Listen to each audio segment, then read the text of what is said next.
So if we connect this, oh, sorry, you have seen that we have empty sphere. Mm-hmm. No rabbit. No rabbit inside. No fly, nothing. So with this small electric pump, we can make the vacuum inside. We are going to wait a few seconds. And try to separate. So, and then you will try to separate. And normally it's quite difficult. Okay. I think I need 4 horses. Not good enough. For horses. For Wild horses. it's the definition of horsepower came here, I think. So now, of course you know.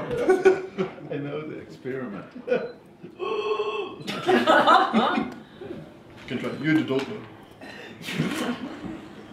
Come on! Now you know. Okay, here with this configuration we need 80 kilos in fact, if you want to separate both parts. Okay, but I think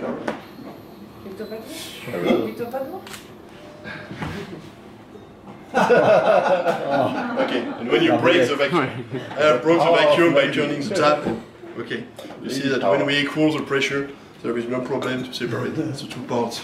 So, if we apply this to the watch industry, to what we have on some watch of the collection, here it's some Pasha where we have removed the mechanical movement,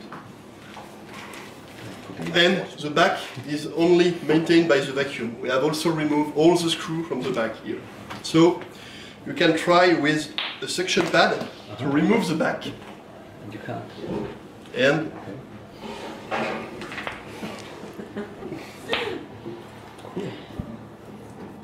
normally It's glued. it's approximately the same forces you need on ID2.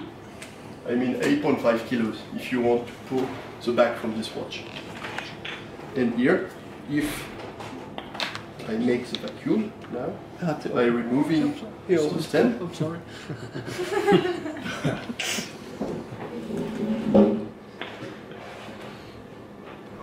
And I need a watchmaker. I need a watchmaker to do this. The best one.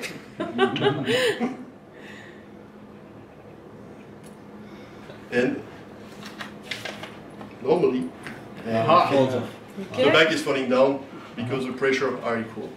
So that's exactly the same technology applied on ID2.